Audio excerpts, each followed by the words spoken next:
Thank you for coming. Whoops. I'll give you a minute. Are you ready? Okay. Thank you for coming this evening. We appreciate you being here. I think some of our stuff said will be about an hour. We might be a few minutes longer. We'll try to keep it at that. We want to answer any questions you have as we go through. Feel free to ask questions as we go along, and we will try to do that tonight for the budget workshop. If I can get you to go to the next slide, please. We're going to really try to cover basically 6 topics. We want to do a kind of a review real quick of the county-wide reassessment. And one of the things that we're not going to change anything on that. It's really just to make sure people understand how we got to where we are. A lot of people have said, why did my taxes go up so much? We just want to talk a little bit through that and understand what's the township's position in all of that and how that's impacted. We want to talk about one of the other things that has come up quite often is we hear the comment, all of this new building, where did all that money go? And how come we've had to raise taxes during that time? And so we're going to talk about that piece. The budget process and the budget document itself, how do you read it? How do you understand it? We wanted to go through that. We're going to talk briefly about the strategic plan and how it fits in with the budgeting process. And then we're going to look at the 2022 budget, what we have going forward. And then what we're looking at already kind of for future years. We had done for a period of time, although we've spent a lot of energy the last couple of years focused on this year, or the next year, we used to budget 5 years out, and we will go back to doing that probably once we get what we're doing now down a little bit better, because we've made some major changes in how we're doing budgeting, and what that we'll talk about during the budget process. So we'll get right ahead and get started. And Rich, you were going to kind of talk through this a little bit. Yeah, sure. So as everybody's aware, Delaware County was legally obligated to do a countywide reassessment on all municipalities. It was court ordered, and it was determined by the court that there was inequalities in the way people were paying taxes in Delaware County. So like I just stated, they believe that people are being taxed. Can't say the word, sorry. Unequal, yeah, there you go. So the purpose of the reassessment was to distribute the burden more evenly across residents. So the effect on the residents, some property owners saw a decrease, some saw an increase, some stayed about the same. Any fluctuation you saw in your tax bill was a direct cause of the reassessment. The Board of Supervisors elected not to raise taxes in 2021. So like I just said, any increase or decrease, that was not a result of anything the supervisors elected to do. It was pure county driven. So many people will hear us say that the tax is neutral. The reassessment was neutral. So the millage rate is adjusted so that the revenue generated on January 1st, 2020 is the same as January 1st, 2020 for the same properties. What we did was we actually we saw new growth, we backed new growth out, and then we reset the millage rate. So this is a bit small for me to see, but as you can see, this is our calculation here.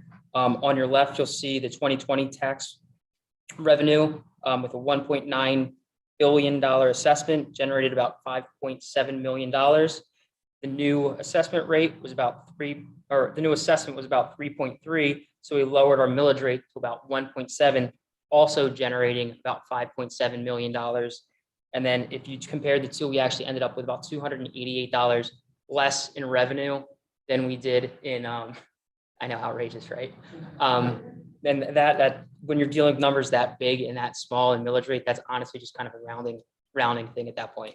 So as you can see, the township made no additional revenue off of the same properties in 2020 as it did in 2021. Yeah, and one of the things that's key about that we just want people to understand, and a lot of people don't understand, is that the township was basically zero. Actually, we made a decision when Rich and I were looking at the numbers, because the way numbers round, if we would have done 1.709, I think it would have ended up that we were like $1,000 more. And we said, we're not even going to do that. We're going to take the less, just because we wanted it to be clear that at the end of the day with the reassessment, the township literally took home or brought in exactly or almost exactly the same amount we did the year before. And so we didn't change our budget based on that. There was no windfall for the township on that. It was, if you did it right, which we believe we did, we ended up really right at zero. And so that was the decision. And the Board of Supervisors made a decision very early on because of this, realizing that some people were going to be impacted based on the reassessment and all of that, that they purposely did not want to do a tax increase last year, because we knew some people were going to experience an increase just because their equity was brought back in to be equal with everybody else's in the county. And the idea, and we have a sheet that can go in and explain a little bit more if you're interested. We have it here. One of the things I just want to say is the idea was that effective July 1st of 2019 was the date that was supposedly, whatever that assessment was the assessment of your house if it would have sold on that date. And that was really the idea. And it was supposed to be that way all the way across the county. Was it perfect? I'm going to tell you out front, I don't think it was perfect.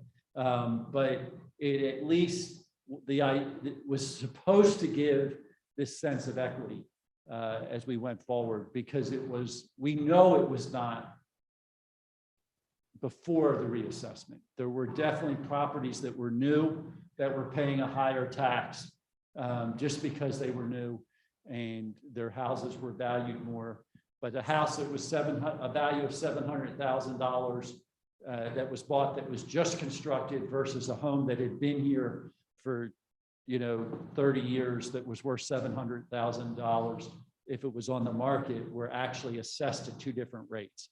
And so that was to bring those two together, and that was the purpose.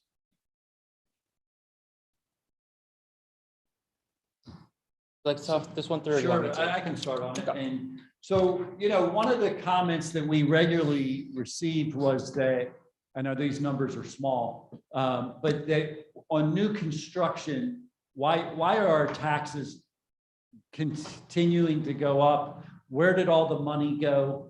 Didn't the township end up with this great windfall? And so what this whole sheet here is kind of trying to show is exactly what our increase was. And so at the top rows talk about the millage rate and what the millage was in 2016, the 2.82, all the way up through 2020, which was 3.015. And then because of the reassessment, it dropped back down to 1.7. So that's what that is. That's your millage rate. And there's a space and then there's a line.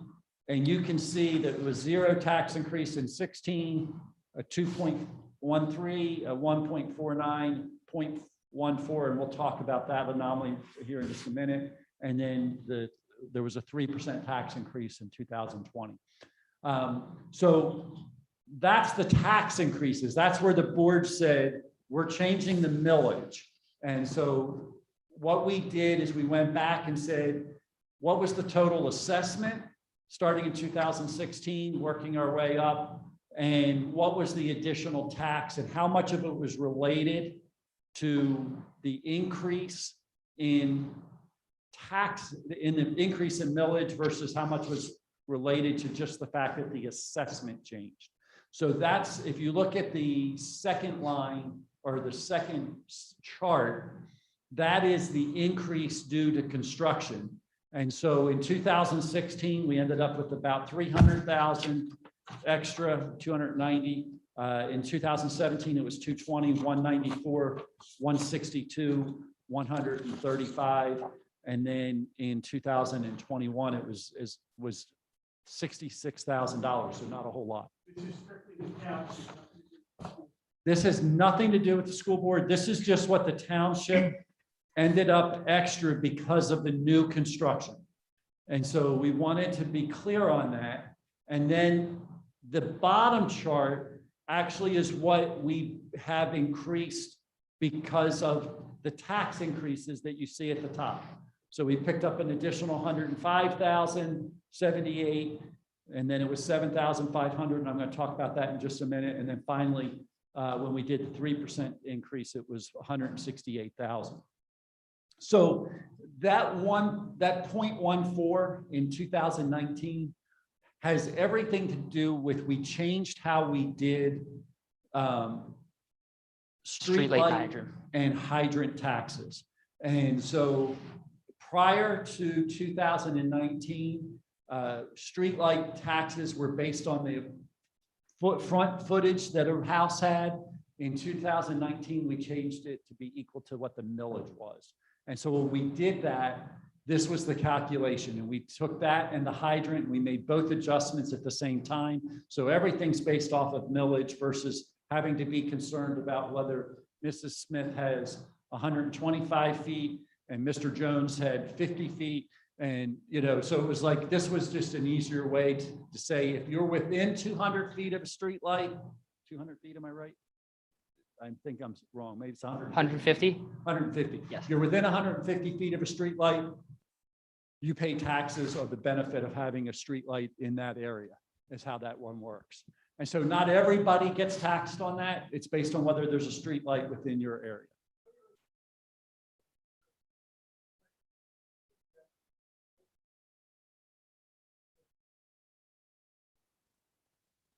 The 2.13 was the percent increase. From 2.82 to 2.88 was a 2.13% increase. Okay. Year on year, 1.4. 292. Yes, that's exactly.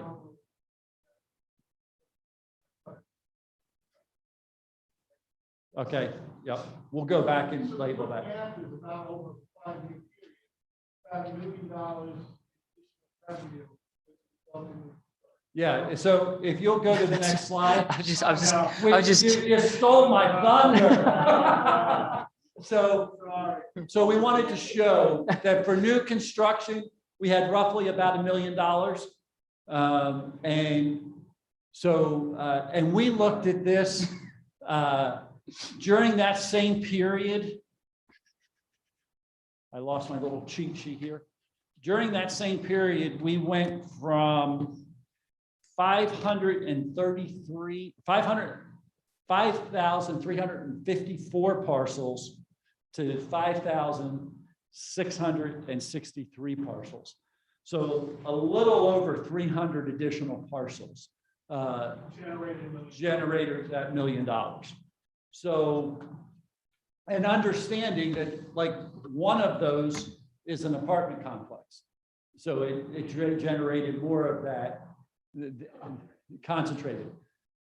So if I'm you, the question would be, okay, if you've created a $1.4 million difference, what's happened to the $1.4 million, right? That's what I would want to know if I'm sitting in your seat. So we thought we would talk about that. Oh, no, we aren't. We're going to talk about COLA. No, we'll talk about the COLA first, and then we'll. So one of the things I said was I wanted to understand how the cost of living went up compared to our tax increases. This has nothing to do with the new construction. This is strictly tax increases. And I wanted to show that the cost of living expenses have gone up roughly 7.7%, while our taxes have really only gone up 6.63%, if that makes sense. That's what it was. So basic comparison with the urban CPI for Philadelphia? Yes. That's the idea. So we just wanted to look at that and say, because I wanted us to just understand, are we doing more or less? Are we staying relatively close? And I would argue it's relatively close. It's, it's not like we save a ton more by being at 6.63 versus being at 7.7, but basically that's where we are. It's the next screen, hopefully. Yes. This screen here, and I realize it's very busy. And so, but I just want to talk through some of the things that have happened. We've actually increased expenses 2.8 million during that same period of time. And so how did we increase expenses 2.8 million during that period of time? One area alone was $300,000 we put extra into roads. And it's actually, so that you understand, in 2021, it was 300,000, but in 16, it was 50. So in 2017, it was actually 100, and then it was 150. Then it was 200, 250, 300. So that actually number where it says 300, looking at it, it's actually a lot higher than that. It's actually probably closer to being almost $1 million more into roads where that is, if you look at where that number is. Each year. Correct. Correct. In 2017 and in 2018, we added an additional officer to the police department in both years.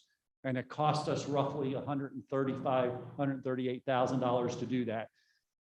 When we say that, just so you know, that's salary, that's all their benefits, that's the cost of the new uniforms. It's all of that, getting them up and going in that. So in 2019, we went into an agreement with the school district to provide a school resource officer. Of that 138,000, they're paying roughly about 110.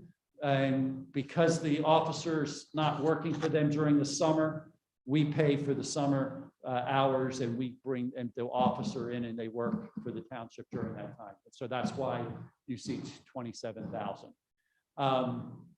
In 2016,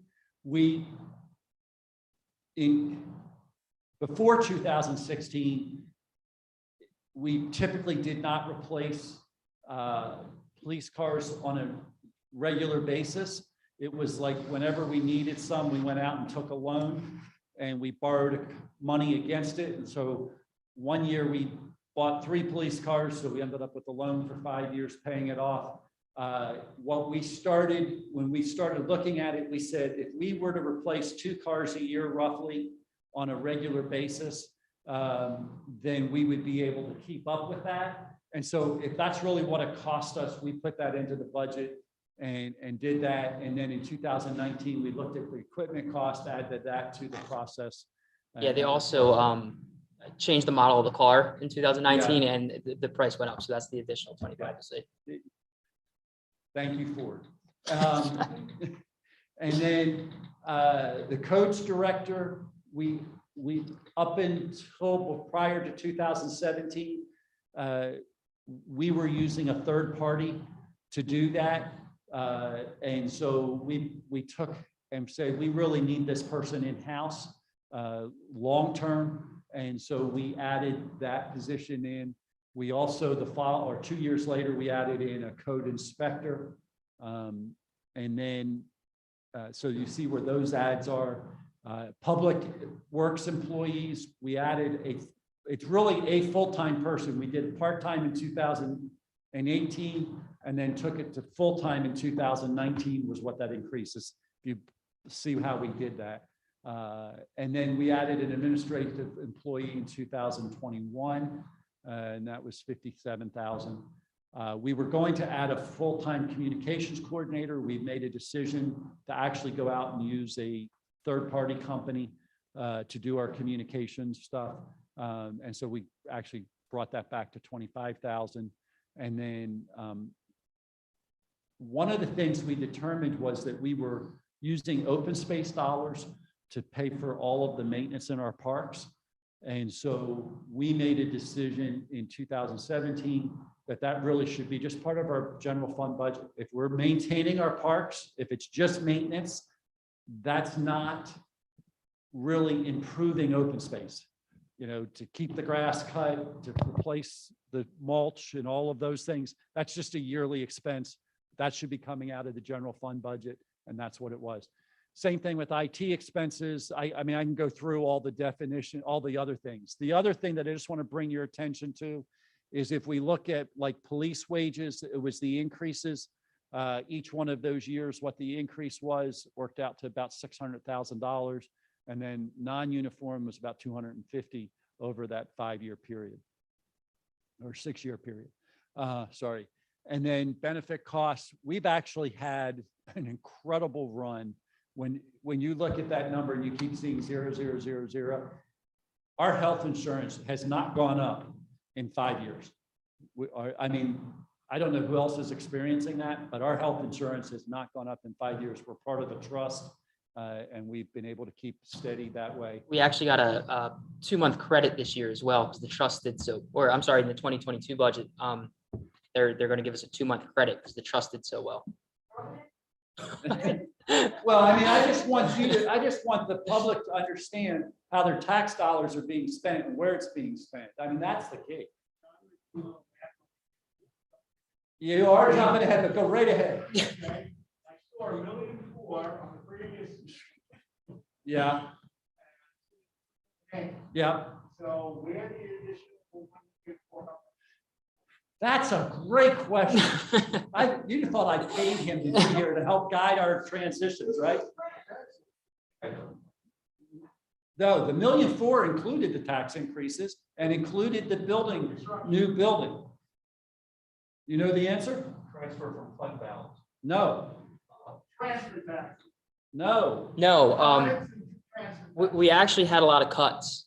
Since 2015, some of the things that were budgeted before there was, just to name a few of them, the Board of Supervisors, medical insurance, that is no longer paid for. We cut about $340,000 in third-party inspection fees because we hired the code inspector and the codes director. That also saw some savings in electrical inspections. We also make the employees contribute to their healthcare now, which was never done before. What else are we looking at? We saw some savings in electricity just because of the things we did at the building. But another major savings was the ambulance service. In, I believe it's 2016. In 2016, the contract with the ambulance service terminated. Even though it was bringing in some revenue to the township, we were expensing more. So that's all a net savings, about $260,000. So between those things, that gets you pretty close to your difference. So, I mean, there is still a difference of about, I think I looked at it, about 400,000. And so that is the increase in the other areas of revenue.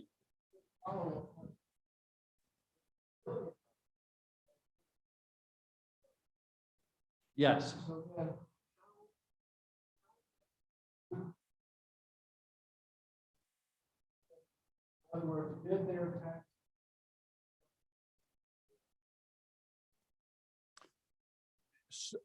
I think what you're asking me, how much of this is new because we have new people? Is that what you're asking?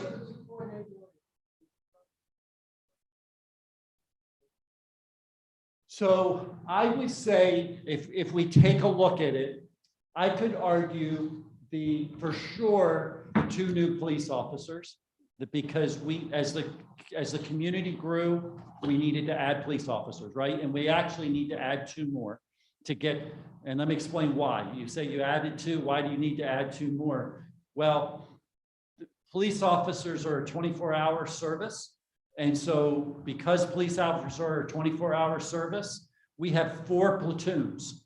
So at any one time, and I say at any one time, during the day, we have more because we have a chief and detectives and a lieutenant, and all of those folks are here during the day. But at any one time in a typical day, we had 3 people on a platoon that were out on the street. And so the idea was to add a 4th person to each platoon so that in any 24-hour period, you would have 4 people on all the time. So police officers work 12-hour shifts. And if you figure it all out, then it's all a fun thing. If you ever try to do their schedule, it makes your hair fall out. And they rotate. So some are working days, some are working nights, and they have this whole schedule, and they all figured it out and they enjoy it. And it would kill me personally, to be honest. It's a really tough schedule because you're on days for 2 weeks and then you're on nights for 2 weeks and you're always switching back and forth. I have a hard enough time sleeping when it's nighttime. I don't know how they do it when it's middle of the day, but that was that. So I would say for sure you would add those 2 in. I would argue that potentially, or would say for sure, the new public works hire. And I think was there one more going to be next year? Am I in the wrong? Budgeted. There's one more coming in next year. I would argue that is part of that. For sure. The administration employee, even I would argue the need for the communications person, all of that are 100% in that line.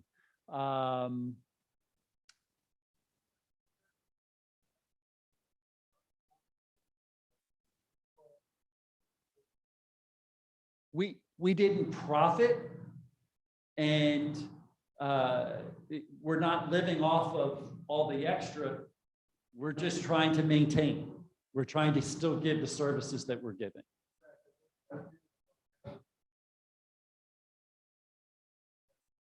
Yeah. Yeah. Yeah.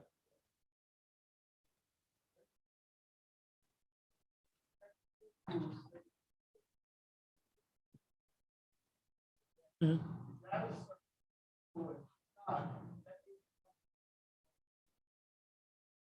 Okay. Without getting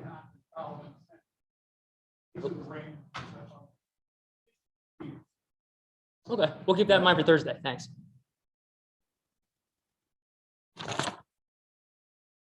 All right. So do you want to lead off the strategic plan, and then I'll go for how it ties into the budget? Yeah, that's a great idea. So in 2019, it may have been even the end of 18, the board and came together and said, we really need to look at having a strategic plan. We have a comp plan, but we really need to look at having a strategic plan of how to move forward. And so we went out and put together a team of 10 people from the township who came together to create the strategic plan advisory committee. And from that group of 10 went out and talked to this whole group that you see up here, all the different business groups and emergency services groups, and worship places and schools and nonprofits and, homeowners association, all of that. And so they met with all those different people and came back with what were the things that people were saying were important for the township. Let's go to the next slide, please. And so they ended up with 5 areas that they thought were important. And then we did a survey. We sent out 7,000 surveys and we got back 1,500, which is an absolute incredible return on sending out surveys. So I knew it was people wanted to be heard. And so people did respond, and we went through 7,000 surveys, and I can tell you, we got really good responses because I actually had to go back and enter every survey into the computer because they didn't go in right. And so I can only tell you, I really got to know what people thought about the community. It was really a good opportunity. I think every manager should have to do that because you really do understand what people think and feel. And so one of the things that came out was that we needed to ease traffic congestion. And we all have heard that. My guess is it's still something that people would say. And so we know there's a problem with speeding in neighborhoods, traffic congestion and flow needs to be significantly improved, and that our roads need to be in good repair. That was there were the 3 things that kind of came out in that area. And we said, these are the outcomes. We want to make sure that we reduce that speeding, we improve traffic flow, and that we make sure roads are in good repair. So then we talked about supporting environmental initiatives. And again, there were 3 outcomes: improving our streams and wetlands, improving our open space, and making sure stormwater was managed in a sustainable way. So we were looking at those. Next one. Encouraging smart growth and thoughtful redevelopment. We knew we have to look at our zoning and subdivision and land development and rewriting those ordinances. And we're in the middle of doing this zoning rewrite now. We want to have a town center that's developed and connects for people to walk and to bike and to use other types of transportation. Make sure we protect our historical resources, and then make sure that businesses and other buildings stay up and have a good and inviting look in the township. Next one. We want to make sure that township government was more accessible. That was number 4 on the list. And so we wanted to make sure information is presented clearly, that we're fiduciarily responsible and effective and efficient. We wanted to make sure that we are accessible to the residents and to business owners, that all stakeholders are included and respected and valued by the township staff and elected officials, and then uniformly enforce all township ordinances, codes, policies, and directives. And finally, the last one that came out was strengthening community culture. And then we looked at making sure the township was a welcoming community. The township was a place where people all ages and backgrounds and races feel like they can be and want to be here and feel comfortable. And then finally, that the township is a place where people who live here don't want to move from it, and those who don't live here want to move to it. And I will tell you, lots of people in the last 10 years have moved to this township. We have grown by 22, almost 23% in the last 10 years. It's really quite incredible. So as we looked at all of that, why did I share the strategic plan information with you? When we really started saying it, if the strategic plan was important, what's the most important resource we have is how we spend the taxpayer dollars. And so that became very important. And so one of the things that we started last year and we're going into this year was this whole concept that budget dollars have to be tied back to the strategic plan. If you can't explain why your expense meets a strategic plan initiative or outcome, then unless it's required by law, we have to have a real discussion of why we're going to spend that kind of money. And so everything has gone back to this. And so we're looking at that and we're doing that. So Rich is going to talk about the budget, but before he does, go ahead and go to the next page. One of the things that I'm really proud of for the township, but Rich has done a great job with this, is the last 2 years, Newtown Township has received the Distinguished Budget Presentation Award. And I say that this is a big deal because, first of all, there's 12 townships in Pennsylvania that have received it. I think that's right. None in Delaware County. We're the only one in Delaware County. There's 7 counties that received it. Delaware County is not included. Why is that important? Because of what the document communicates. And so what I've asked Rich to do is spend a few minutes talking about the document itself, why we put so much emphasis on the document and what it communicates, because we do believe how we handle our fiscal, our responsibility is incredibly important. So Rich, go ahead. Yeah. So in order to achieve the award, the document needs to act as a policy document, a financial plan, an operations guide, and a communications device. We really think a communications device it's a great way for us to get our message out like we're doing now, how we spend the money, where the money comes from, where it's went in the past. So I wish I could give everybody a full tutorial of the budget document, but apparently, or right now it's about 120 pages. So I just wanted to give the police department as an example. So as you'll see up there, the first thing you'll see in every department is a brief description of the department itself, the purpose, how many employees there are. You'll see a organizational chart and some core values. For the police department, community trust, knowledge of law, integrity, and communication. So each department you'll see throughout the township has one of these pages if it has employees. It also conveys the type of accounting used. If you have funds such as sewer fund, it's a different type of accounting, so that identifies that and also what fund it's in. So the next thing you'll actually see is a 3-year summary of personnel. This is used to explain, better explain large increases, decreases in the salaries, benefits, and personnel expenses. So if a resident would see a large, increase from 2019 to 2020, they can assume, they can look up above, and if we hired a new officer, that could help explain them. In addition, you'll see our 2020 projections, the 2021 budget, 2022 and 3 projections. As Steve talked about earlier, we're actually going to bump this out another 3 years. So we're doing this 5-year budget projection.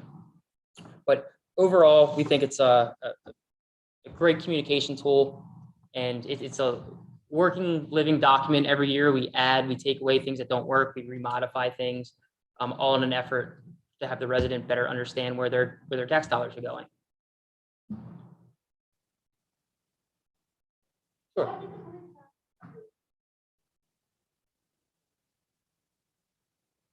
What happened?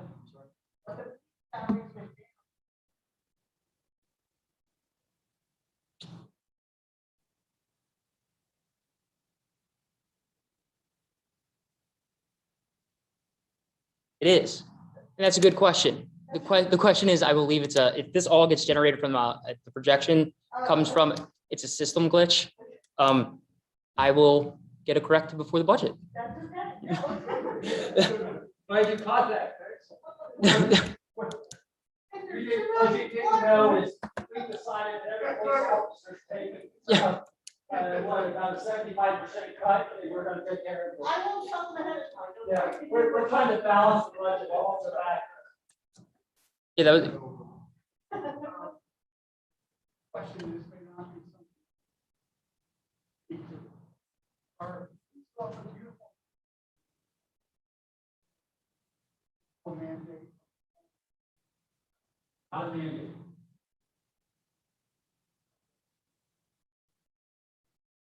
You're asking me, do they have to retire at a certain age? No.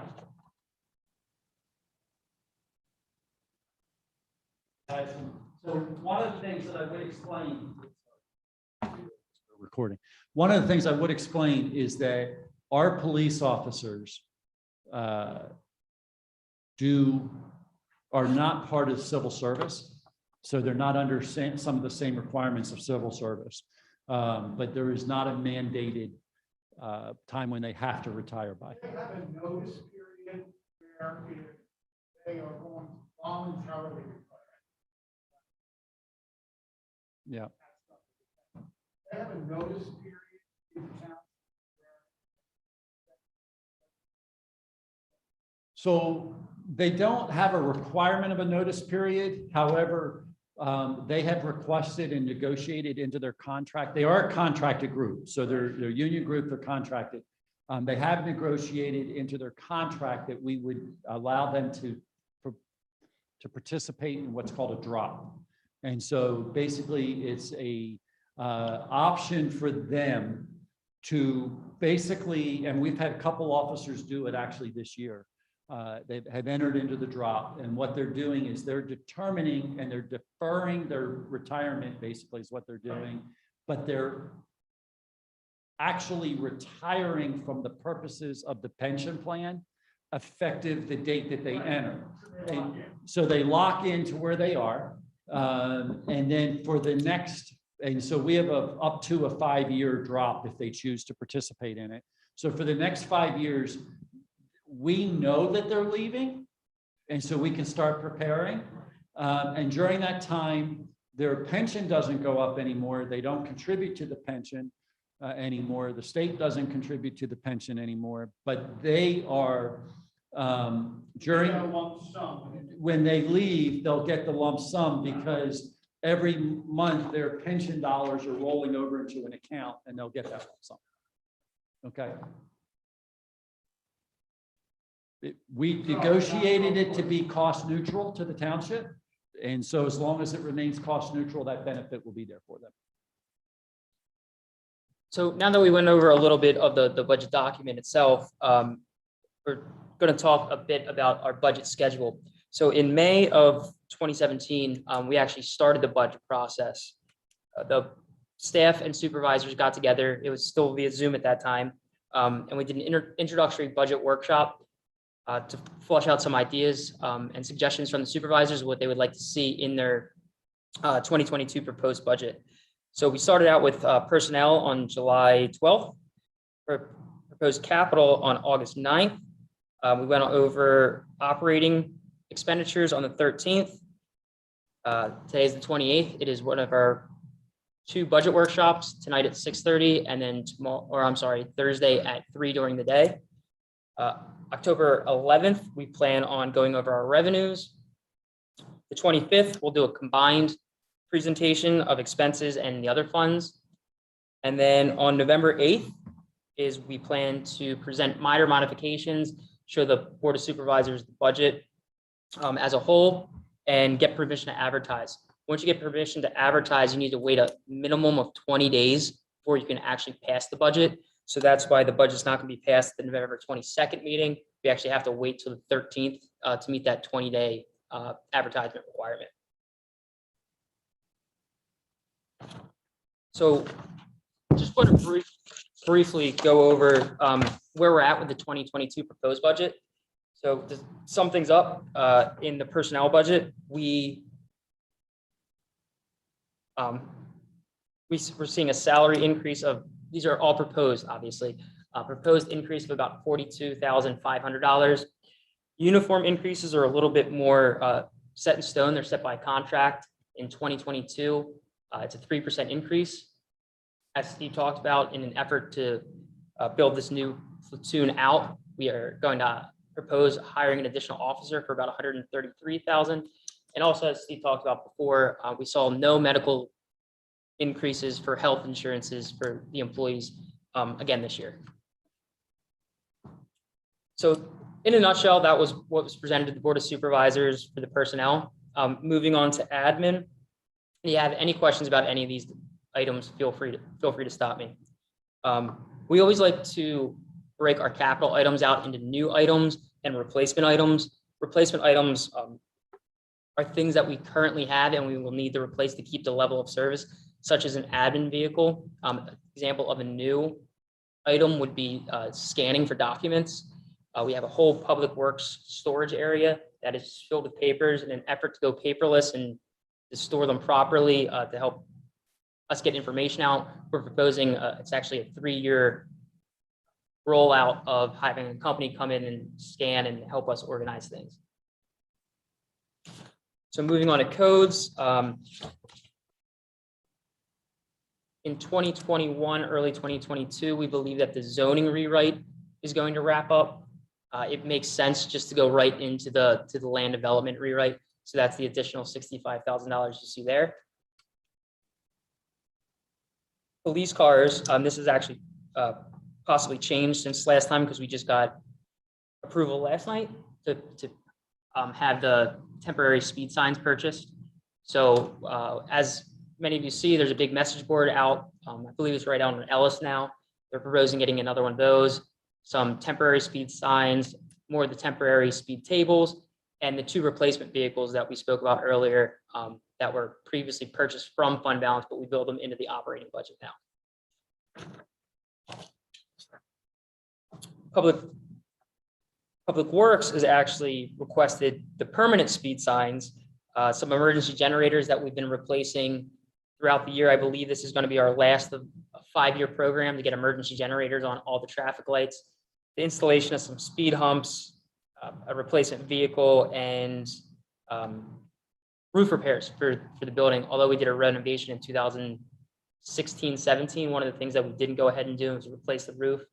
And we found out that the roof was in a little bit worse off shape than we thought it was, and we're requesting to get it replaced.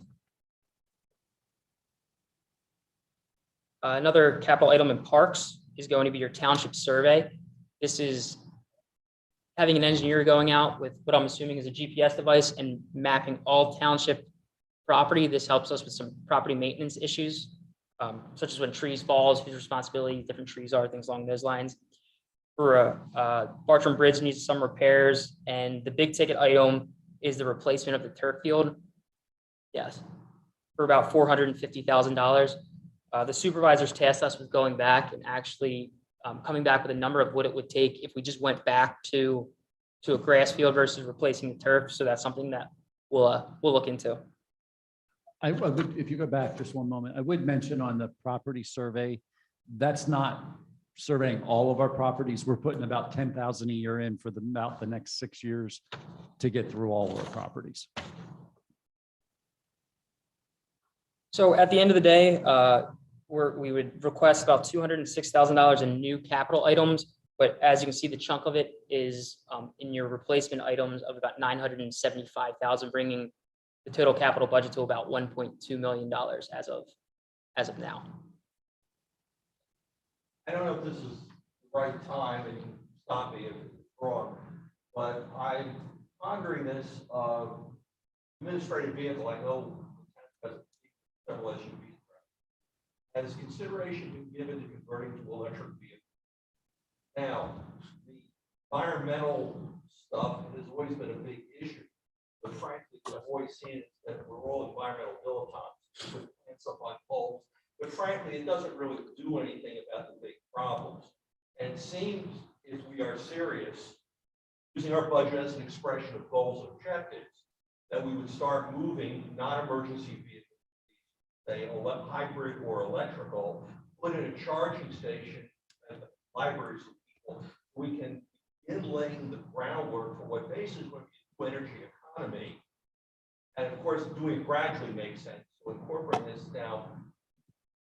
Again, I don't know if that discussion ever came up, but it seems as if, I don't know what, when I see the price tag, I assume it's a conventional vehicle. It actually is at this point. We have been discussing it. We actually just had a meeting with DECO last week to discuss putting in a couple charging stations and what we can do there. We think we can do that off of some grants right now, and we're going to look at doing that. With doing that, we would potentially go back and reevaluate the price that's on this vehicle to go ahead and make the change. One of the things that we've been doing is we've been buying, like right now, the emergency vehicle, or right now, the vehicle that I'm using right now is a police car that is actually a brand new police car. Oh, with the idea that I'm going to use it for a bit and then give it to them, because I have to tell you, once we give it to them, it usually isn't worth a whole lot after they get done. And just in explaining that, we've been doing it the other way for years. In fact, almost every car that you look out there was an old police car that got passed off and done. And typically when the administration or codes gets the vehicle, we're now spending twice the amount of money on maintenance. And so I said, why are we spending all the money on maintenance when you guys are the ones that are wearing them out? And so we flipped it back. And so the idea is that I'll drive this vehicle for a year and turn around and give it to the police. So it's actually a police car. That's the base price for a police car. By the time we add all the equipment, that's when it ends up to be about $54,000. And so we were looking at that, but we are even looking and saying, what if we go to electric for our, I'm going to call them detectives, the chief, the lieutenant, those folks. What if we go to electric for those cars that even though they do respond to incidences, they're not running, like right now, a police car comes in, it might run 48 hours straight. because it's assigned to an individual. And so we have 20 officers. 3 hours to charge it up. We don't have 20 officers. We have 20 officers. We don't have 20 cars. So they might be 3 guys to a car. And it happens to be if they come in on the shift, that vehicle, they're assigned to a vehicle, but so that hopefully they take best care of it. And so if it happens to be that there are 3 officers in a row, that car could go for as much as 72 hours without being off the road. So how would we charge it? That's part of the thing that we've looked at. There's clearly differences in utilization Correct. that drive the decision of what technology you want. Yeah, but we are looking at this saying, you know, obviously the car I drive, typically in a year for the township, I put on between 5,000 and 6,000 miles. You hardly drive it at all. And so if I'm only driving 5,000 or 6,000 miles, my guess is an electric vehicle will handle 99% of the trips that I make. Occasionally I have a conference that I go to that requires me to have a gas vehicle. I would trade it out for a gas vehicle and go, or take my car. That's what we're looking at. Just closing out the thought, is thinking going on to tap into solar panel by putting panels on public, you see a laugh already, public works, because again, utility costs are going to escalate Sure. over time. This has a payback period. Technologies have improved in efficiency. And again, it seems like if we're environmentally conscious, that would be again a substantial effort. Yeah, the only reason I'm laughing is because we had this conversation yesterday, so something along those lines. Yeah, so again, the same conversation that George and I had with Pico related to charging stations, they brought the person in who's responsible for solar. And so we had the conversation. One of the things that 4 years ago that we did, we went to geothermal out here, which saved tremendously on our electric usage. We've also, every light you see in the building is now LED. So all of that's been done. We added the Public Works building. We expanded the police department into what used to be the old garage, which had hardly anything in it, no heat, hardly. What I can tell you is we're not really spending any more for electric than we were back then with all the ads. So we've been able to add all of that and cover all that. We're upstairs where we weren't upstairs before. So we've done a fair amount of expansion and we haven't increased our costs. We've definitely saved on water because we used a chiller. We've definitely saved on gas the way we were doing it before. So there's definitely been savings. We looked at it again and we said, based on those savings and based on what we're doing, going to solar makes sense. And so we're going to be meeting with Pico and going through that process and looking at it, whether it's on this roof when we put on the new roof, or which was one of the things I was waiting for, because you want to do it around the same time you're putting a roof on. It's time to do it in the construction. And then the other option, we have the hill over here. If the hill makes sense, I would do it over there, and then you're not putting any structures on top of the roof. But yes, it is something we're considering. Long way to say yes. I was just going to say yes. Incorporated in the discussion, the answer is yes. So Steve, you go to the next slide. So that was a taste of the personnel and the capital. This is our operating budget. This is where the majority of the expenses are. So instead of going through, each line by line, I'm just going to point out some key big variances from year to year. And the first one that you'll see is in the legislative department. This is just the reallocation of the communications person. Previously, the communications person was going to be a full-time employee, so they would have been in the personnel budget. This is just moving that individual from the personnel budget over to the legislative department because they're not an employee, they're a third-party contractor at this point. The next thing you'll see is some additional dollars in the legal services. This is associated with legal costs we're going to incur if we move forward with the land development rewrite. You'll see an increase of about $16,000 in our IT department. As we'll talk about a little bit later in the presentation, we have a fair amount of replacement programs. In 2020, 21, we actually backed down the number that we needed in our IT replacement program. This $16,000 increase puts us back up to the number that we need in there to be sustainable in a long term. You'll see a small increase of 11,000 in police, and this is associated with the new officer. The new officer is going to need some additional trainings, uniform allowance, things along those lines. And Tina, tell me if I'm saying this wrong. The fire company asked for an increase of approximately $22,000 for operations next year. They went on to say there's a variety of things that they would use it for. Some of the things that they said would help out with debt service, general bills, their mortgage, things along those lines.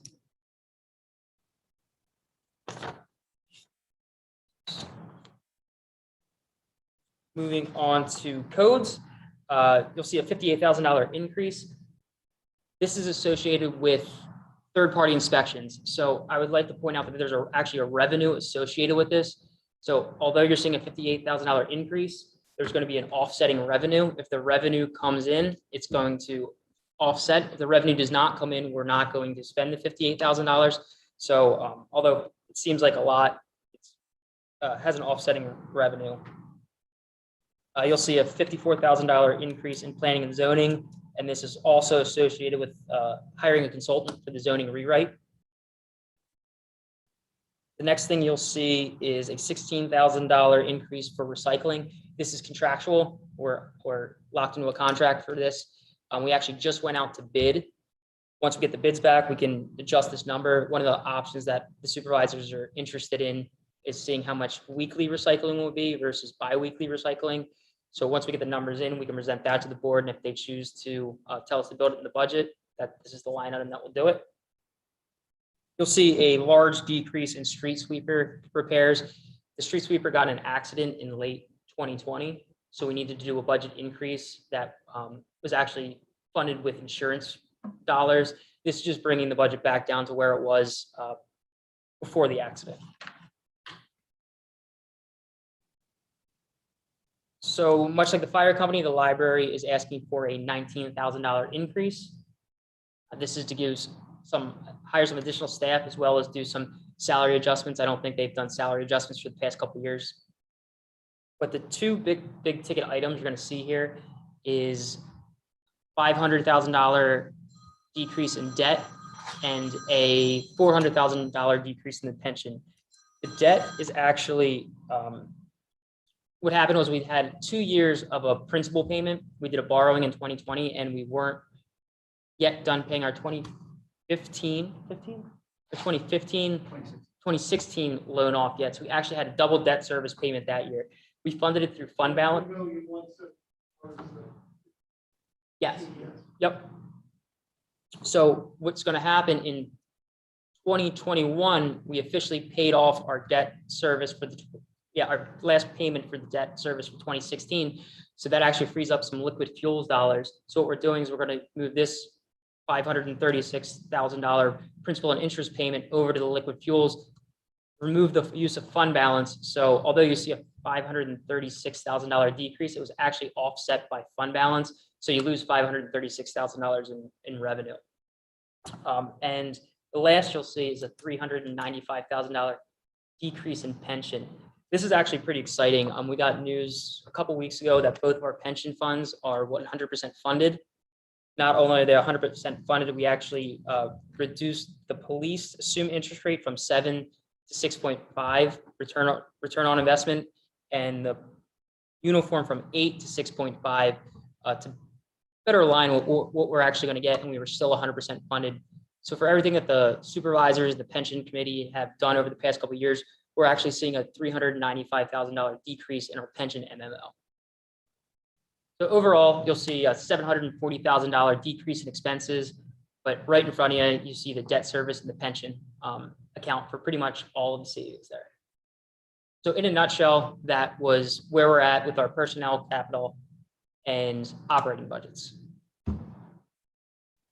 So yes, we did have that $700,000 savings, but because we had $1 million+ in capital, we've actually already spent it, is what you're telling me. right? Okay. So that's where we are with that.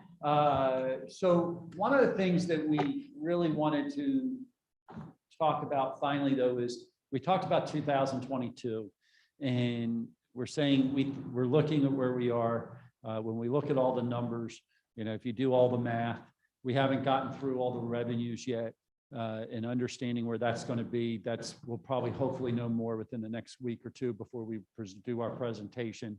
Some of those numbers we don't see really till towards the end of the year, so we really have a confidence in our number.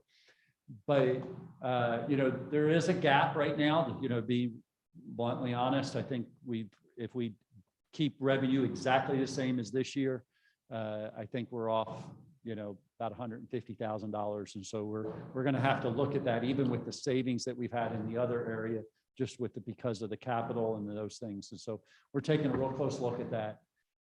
But as we look at it, one of the things that I want to really talk about is we start looking beyond where we are for just next year. We realize that there are some things that really need to be looked at. There are some things that we really need to understand. One of those is that, like we've looked at the road program, where we've added $50,000 a year to get up to $300,000, and we're going to add another 50 next year to get to 350. So we have that 350, but plus the roughly about 350 that we get for liquid fuels, which works out to about $700,000 a year towards paving roads. You saw the loan payment was what, $540,000. But typically what we've learned is that to pave a mile of roadway is roughly about $750,000 to do that. I'm sorry, about $350,000 to $375,000 to pave a mile of roadway, with the idea that we had 52 miles of roadway in the township roughly. We believe that the roads need to be paved once every 25 years. We did the math and we said we needed roughly $750,000 per year. Even though we wouldn't do roads every year, we would try to do roads every 2 years, maybe every 3 years, because the bigger the project, the better the price we get per, it's actually per square foot or per yard. Square foot. So that's typically how a road is done. And we want to get the best price possible. And we've done that a couple times. We just did the big project that we did last year, and we got the best price per square foot that we've had since I've been here. But we did 11 miles of roadway last year. It was because of this wastewater situation where we went in and did all the storm, or the sanitary sewers on the western side of the township. So we are a big portion of the western side of the township. We had a lot of roads to redo. And so we did a lot of that and did that project. But going forward, our goal is to get to the point that every 2 or 3 years, we're doing somewhere between 4 to 6 miles of roadway and keeping up with it. And so that so we always are on top, and we're not in the position like we were, 6 or 7 years ago, where we were really behind. And so we had a lot of roads in really, really bad shape. Not that we still don't have roads in really bad shape, but we're making progress in addressing that. We did that with roads. We're doing that with vehicles. We talked about the police vehicle, about needing about $100,000 a year to be able to do that. We know we need roughly $250,000 for the Public Works Department to keep those big dump trucks and all of those kind of things. Not that you buy one every year, but you have to have the money, about that much money being put aside to take care of them, the backhoes and the front end loaders and all of that kind of stuff. We built the whole thing about how long they last and then what it would cost us to replace them. And we know it needs to be about, I think it was about $250,000. IT. We've done it with our IT department, with looking at our computers. We're doing this year, we're looking at our traffic lights and traffic signals and our schools, crossing signs and all of those kind of things, or school zone signs, the flashing lights, we're looking at those. We've had a conversation with the fire company and replacing fire trucks. We just did the one truck. We did a borrowing last year, but we want to be putting money aside because we know there's another truck that needs to be replaced probably sooner than later. We're hoping later, but we know that there's another truck that's, another, may not be quite $1 million, but it's going to be pretty close to it. And so it's not inexpensive to replace those. So we want to be building into our budget every year, those kind of things. We had the hard conversation in the finance committee saying, what are really the things that we're not looking at yet? And one of those was our storm sewers. And we have a number of storm sewers around town.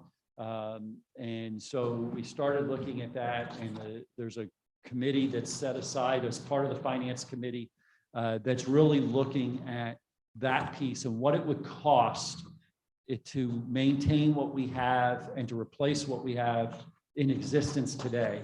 And hopefully, we were originally, I think Rich mentioned that what the goal was to do that for the 2023 budget. Our board supervisor said, no, we want to get that one done in 2022 for the 2022 budget, so we understand what that is. And we know that number is going to be large. I mean, we're not talking, typically when you do a sewer project, it's really big. To give you an idea, when we put the sanitary sewer in, which is smaller pipe, because you can put it under pressure and keep the flow moving, or even just how it works, you don't need as big a pipe. We spent $33 million as a community putting in new sewer for basically the western half, and it wasn't the whole western half, it was just a portion. Echo Valley and Boot Road and Campus Boulevard over here, and the Florida Park, those areas all got new sewer, but it was $33 million.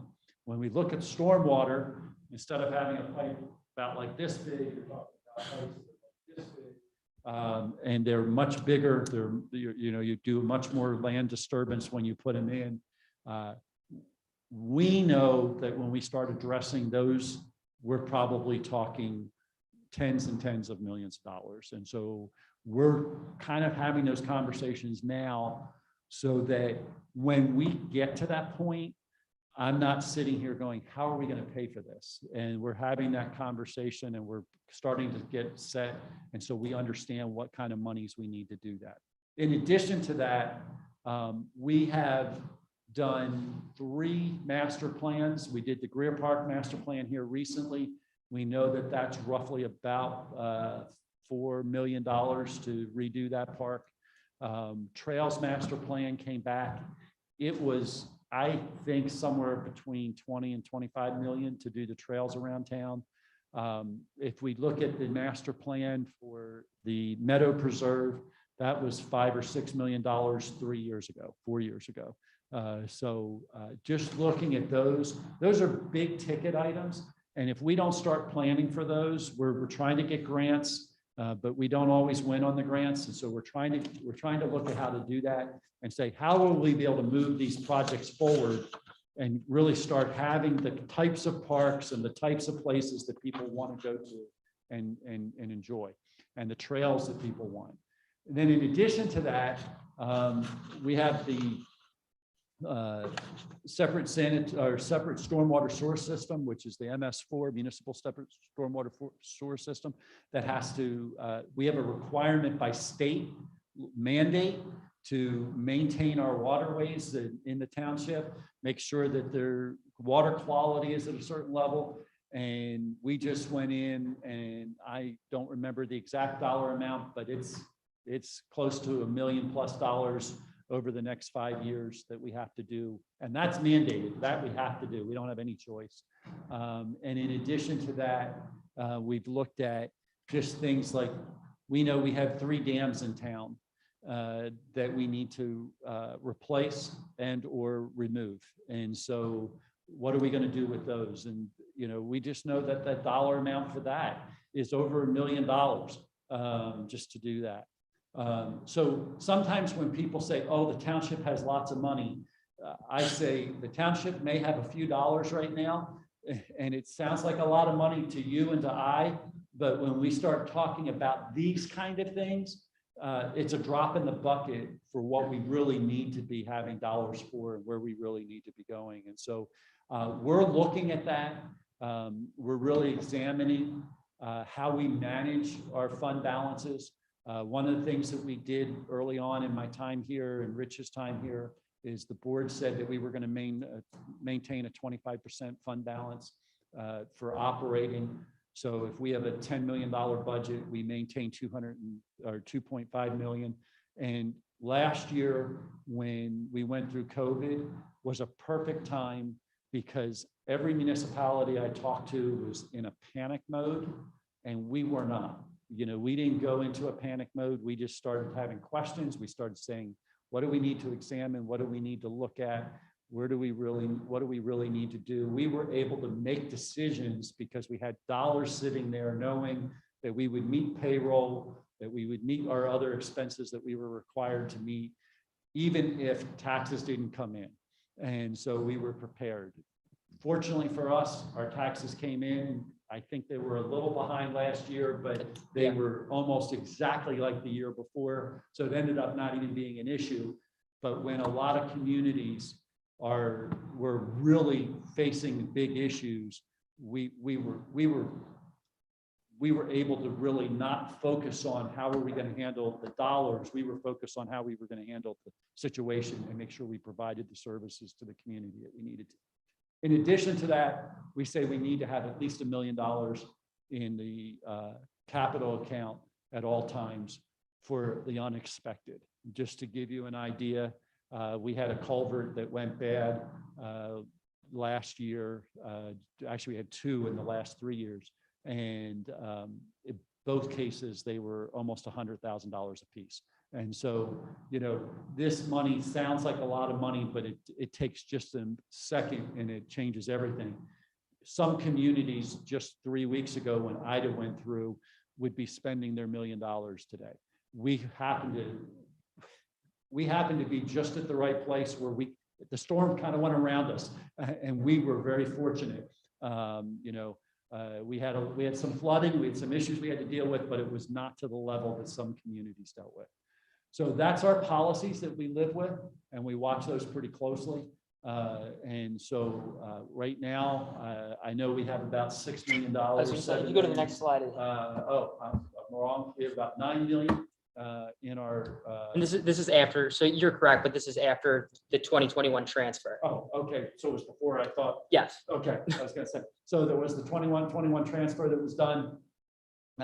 So we're about 9 million. I just shared with you probably close to $50 million worth of expenses that we're looking at. And if you look at this wonderful sheet, you can see where a lot of that money is already assigned or set aside for certain kinds of things already. And so you can see that even though there's some dollars, it's not like the township is, you know, running away with lots of money. We're just not, we got a lot of plans, and these are just the things that are on the list, not even all the things that I listed. Yeah, so for example, you just talked about stormwater. We don't have anything assigned or committed for stormwater. But Steve just said if we spend $33 million on sanitary sewer, that $9 million can get chewed up relatively quickly. Okay. So we've talked for almost an hour and 15 minutes, and we want to give a chance for you to ask questions, make any comments. Is there anything you're concerned that we're doing? Any information you want to give us on feedback? Something you'd like to see us do different? What would help you? There are 2 areas that I am concerned about. Okay. As I approach my 70th year, I won't be here that much more. It won't really be my problem. But somebody's listening. The first is traffic management is a key part of it. But what is obviously missing is there is no allocation of any capital to anything concrete on traffic. Now, I'm going to say something that probably is forbidden. We need to develop a park and ride capacity because we are a crossroads community. And everybody in this town is kind of sides. They blame traffic, but it's not coming from here. It's coming from somewhere else. the center of our town right now, about 2 blocks is controlled by one guy. And we really should be looking at making a park, and if not in the center of town, on the edge of town, because we got to get people out of cars and into some kind of other transit mode if we're seriously going to change the traffic congestion. Also, we need to build the Bryn Mawr extension. And the township has been cowardly for years, saying it wants somebody else to pay for it. It wants a grant. The point is, we need that extension to deal with the traffic problem. It will never get cheaper. It will only cost more. But I see it again, it disappears into the mist. It's like, we need it, but, we need to buckle down and realize that we need to pay for some things for real. And for traffic control, I mean, we need to look at things. Do we build a park and ride garage? Do we do something with SEPTA? But we need to take some action, because if we're looking out 5 or 10 years, it's only going to go from terrible to incredibly terrible. The second, and this is very hard to factor into forecast, is Newtown Township is going from being geriatric to comatose. The average age, the median age is going out horribly, because young people can't afford to move here. Older people demand more services. They're the people who are going to call the police saying, I hear something outside, please take a look, because there are deer probably going through the backyard. But the pressure to put more services out will increase as that population shifts. And I think it doesn't get captured necessarily from a quantitative basis, because you say, well, we have X thousand people, and if it's a normal distribution, this is what they should use. But our population doesn't follow that normal distribution for age or income or anything else. So I think there's a lot of things have to be factored upward, like police services and some of these other things, which again, cost money, nobody wants to hear. But I think it's part of that preparation you said so well, is we need to make some changes in thought to realize that what we've constructed here is not a typical community. It's a shifted community in a lot of directions. I do think that, Nate, you make a good point in that. Making good points is terrible. That we have to look beyond just some of the things we're looking at, and we're trying to do that, and we're trying to figure out how to put a plan together that makes sense, without coming back and having this total shock value that where we are today, we need to be twice this amount if we're going to even be competitive.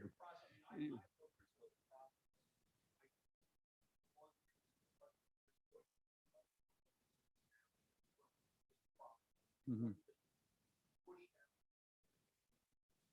Sure.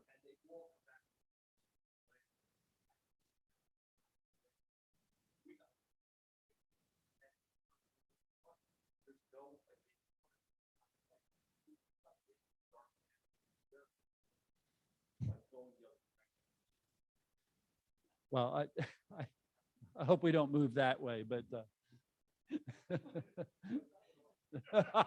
I don't even know where to go with that. So, but no, in seriousness, that we have to look at the fact that we are a pass-through community in lots of ways with traffic.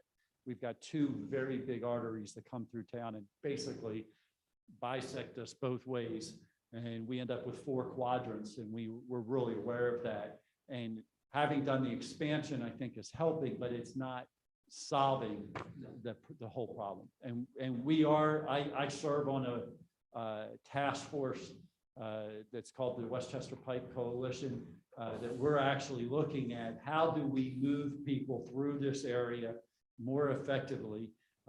What I would tell you is we looked at the 10 highest stops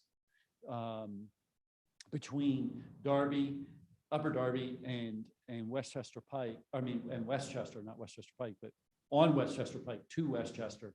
And 2 of the highest stops are in Newtown, which was really surprising to me. And so now that was a couple of years ago when that study was done, and a recent study kind of has backed that up. But if you take 10 of the highest stops out of 10 communities, and Newtown has 2 of them, there's more people stopping here than we think.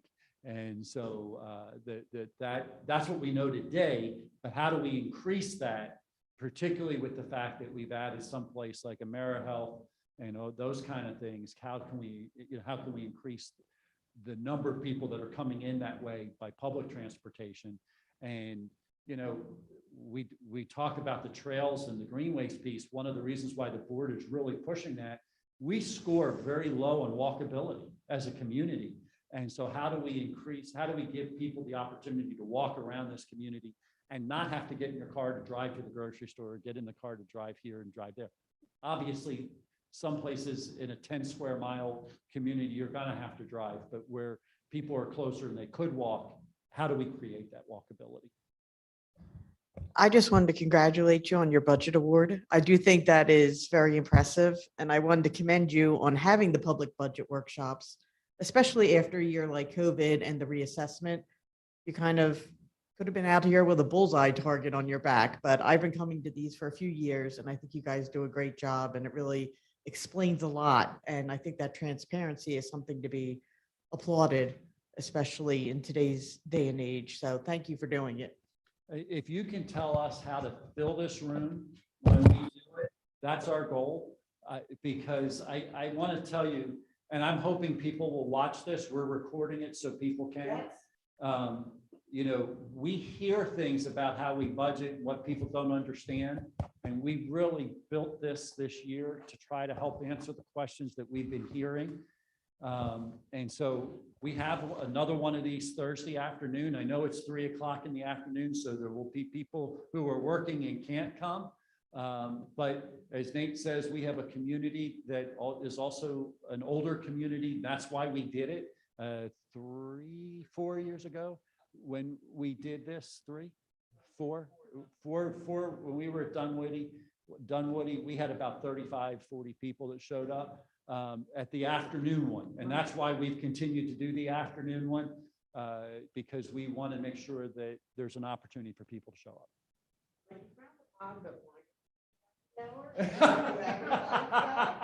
You might get more people.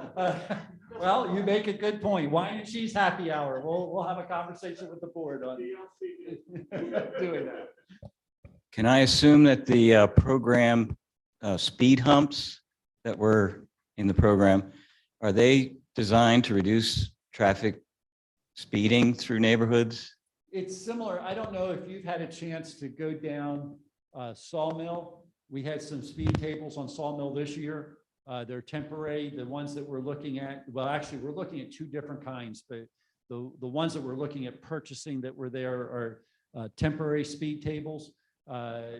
Yes, the design is to help slow down traffic in some of the community, in some of the neighborhoods where people are particularly cutting through, and to kind of bring down the speeds a little bit where they're going pretty quickly.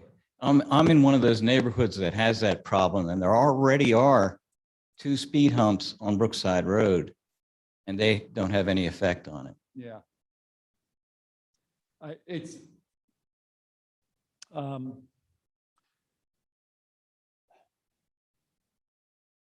Here's what I tell you. Speed tables are designed to help the average person make a change. You and I, unless somebody is willing to make a change in behavior, we put in speed tables over on Sawmill this year. We actually put them in 2 places, one in Echo Valley and 2 on Echo Valley and 2 on Sawmill. And one of the neighbors on Sawmill wrote me an email saying, I'm not sure they're a good move over here because it's slowing the traffic down. But every time the neighbors go over, they honk their horn because they're irritated that the speed table's there. And I'm thinking, the purpose is the fact that we've got people that are driving on Sawmill. We did the study. People were driving closer to 35 and 40 versus doing 25. And that was the purpose. You're not going to control everything. I will tell you, I watched the other day, we have a spot where we have some stop signs, and I think it was meant to be a suggestion based on how I watched people drive through them. They slowed down a little bit and just went right ahead and went. So you know, if there's short of us having a police officer in every neighborhood doing a speed study every day throughout the whole community, which would mean we would probably need close to 50 or 60 officers at least every day, all day long, we wouldn't be able to address it. I mean, if it's, the answer is that some people have to take, we have to have people take responsibility for their own actions. And, you know, I don't know how we do that necessarily, but speed tables aren't 100% solution, but they do help. We do know that they do help. The ones over on Brookside, I think, are both in the park. And so is the answer to put some into the residential area to help in the residential area. And that's That's what I'm something we'll have asking. to take a look at. So you don't actually have that plan yet? Can I ask you just to use? Yeah, so you don't actually have that planned yet, although you have a number, you don't know. We know we want to add, the board has said we want to add 2 more to our 6 total, that would make 6 total. We have 4 now. We bought 4 in 2021. We're in 21, right? We bought 4 in 2021 speed tables. We know they did some benefit in both Echo Valley and on Sawmill. These are temporary speed tables. So the goal would be to come back next year. They can't stay down during the winter months because the snow plows would tear them up. So the goal would be to come back next year and put in permanent speed tables in those locations, kind of like the ones that are on Brookside. And so the idea is to have enough that we can test in neighborhoods and see whether it actually changes behavior, or if it only, and does it keep the behavior changed? You know, when we take them out, does it behave? One of the things we know, one of the things we found in Echo Valley was, yes, where the speed hump is, it slows people down. Then what happens is they get past it, and what they're actually doing is driving faster than when we put the speed tables in. I've actually witnessed a commercial vehicle doing what I estimated to be 30 miles an hour between those 2 speed humps Yes. in the park. And it wouldn't surprise me, you know. And that's a 15-mile-an-hour area. speed zone. Yeah. And, you know, short of having almost like a rumble strip kind of thing where you're putting one every 5 feet, you know, that's one of the challenges. And like I said, it's going to be a matter of how we do enforcement. We're going to have to do enforcement with what we do. There's no simple answer is what I'm trying to say, because we've taken areas that are high speed areas that we know we have big problems. We've done the studies. That's the speed signs, the electronic speed signs that we talk about. It allows us to do a study for a week. We know where the speed times are. The police go set up, they do an enforcement, and let's say they do it for a week and they're there for the week. And it changes behavior maybe for a month. If, you know, then you've got to be right back and do it again. And so it's difficult, and we can't use speed tables everywhere. You know, PennDOT, when PennDOT owns a road and things like Bishop Hollow here, Goshen, right? Goshen. I had Gradyville. Those are all owned by PennDOT.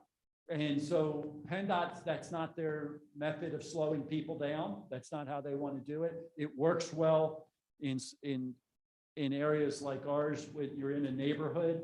It doesn't work well on a through street. Yeah. I just wish it worked better in my neighborhood. That's Yeah, all. I understand. And it will be one of the neighborhoods that we want to test more tables in. Thank you. Anyone else? All right, well, we'll hang out for a few minutes afterwards. We do have copies of this year's budget if you want to look at it more closely. This is this year's, not next year's. But if you want to see how this one's set up and you want to look at it more closely, you're welcome to do that. We also have copies of the reassessment form that's been, or page that was sent out several times. I think it was actually this was in the tax bill when the tax bill was sent. And then if you didn't get one of these presentations that we did tonight, you're welcome to get one of those. Or if you need another one for somebody in your neighborhood that couldn't come. All right. Thank you for coming. We really appreciate you being here.